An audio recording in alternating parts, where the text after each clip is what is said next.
Ahoy there, YouTube! We're back again today for more videos. We're doing a gameplay impression video. We just sat down, me and my lovely wife, Melina, and we played our first game of Chimera Station, coming from Tasty Minstrel Games. So I'll give you a brief description about the game, then I'll tell you what we thought about our first gameplay.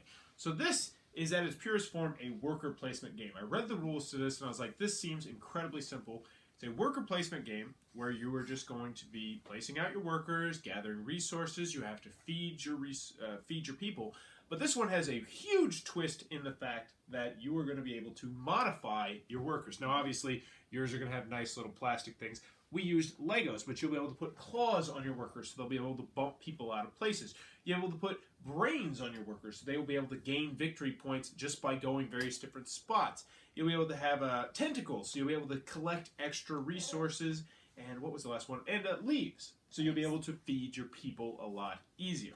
So you have that going on, and then the rest of it is, in essence, think Lords of Waterdeep, where you're going to be building buildings. So there's going to be tons of different buildings going out on the board. Well, a lot of different buildings going out on the board that will do various different things. And you also gain bonuses for getting those buildings out.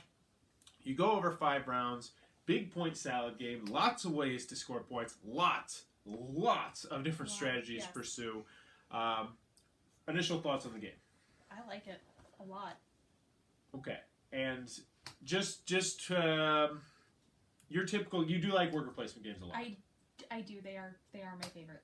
Okay, so what did you like about this game that would separate it from a different worker placement game, say Lords of Waterdeep, for instance?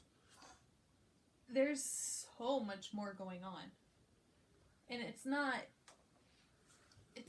too much. It's not a bad thing. Yes. But there's a lot more going on. You can modify your different people to do different things, so you have different ways of getting points. You can. Like, I did it so that I didn't have to worry about feeding any of my people. I didn't have to worry about collecting food. And one thing you hate in games is feeling restricted. You don't like it when anybody screws with your stuff. What I hate. She hates that more than anything. Let me play the way I want to play, and I'll be happy. When I read the rules in this, and I normally don't get excited about reading rule booklets. I read tons and tons of rule booklets, but I read this and I was like, whoa!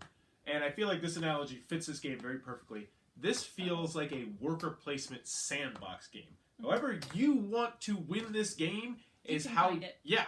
If you just want to be brain crazy and just go brain crazy and just be boom, boom, boom, getting tons of points from all your different workers going to the same place, do it. If you want to get these perk cards, which we didn't even talk about the perk cards, the perk cards are huge. They'll give you your own unique modules that only you can go to, your own unique spots you can go to, or they'll give you persistent perks, and you can start stacking up these perks and just doing crazy cool things. There's some that work really well together. Yes. Like you could tell they were very specifically designed to be able to play together.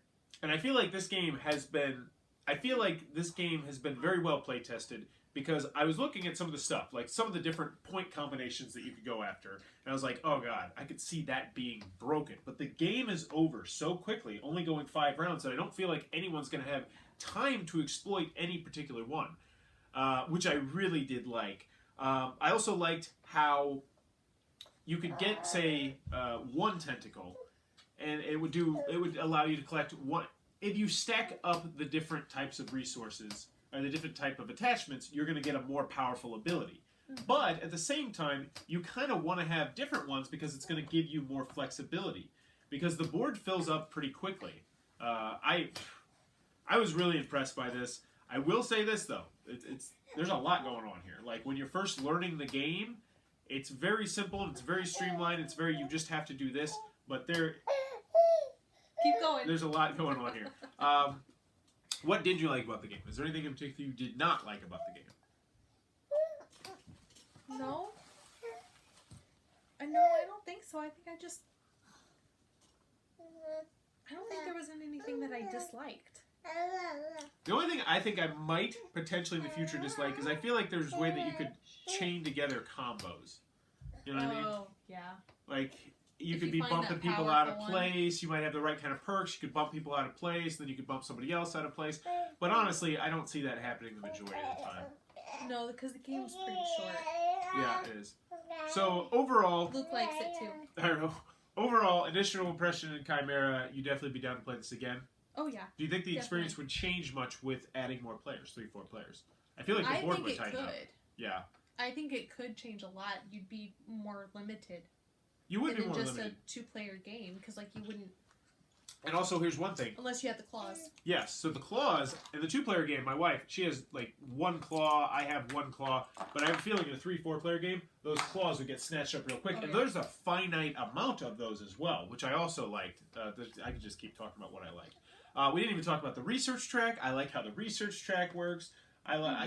There is a lot of good stuff going on in this game. There's a lot going on in this game. So overall, Chimera Station, initial impressions, we are very, very happy with this one. Tasty Initial Games. It's coming to a Kickstarter, I believe September 6th. You'll see my review. I can pretty much already tell you it's probably going to be a review as opposed to a preview coming out in the next few weeks. So that is Chimera Station Tasty Minstrel Games. It looks like it might be your cup of tea. Be sure to follow that one on Board Game Geek. Follow it on Tasty Minstrel Games. Do whatever you need to do to find out more about it. If you enjoyed this coverage, please be sure to click on that subscribe button down below. I can't shake the Gen Con thing. And in the comments below, let me know if you could have one of the attachments. Either a bigger brain, an extra, I guess it'd be an extra arm. What would be the claw? Just a gun? Just a gun attached to you? Okay, like really powerful UFC skills. So an extra arm, really powerful UFC skills, a big brain, or what would the food be? Just constant supply of food? Yeah, you burp hamburgers. Sounds terrible. Which one would you have? Which one would you like, dear? I don't know. I would burp hamburgers. Seriously, you could start up your own business, and as long as nobody, goes behind the scenes, you can just just run like you want more brain? Yeah. No, I would open up a food truck and I would just burp up hamburgers. That's all I would do, but let me know in the comments below. You would be the sideshow. Let me know what you would do in the comments below, and as always, thanks for your time, YouTube. Bye-bye.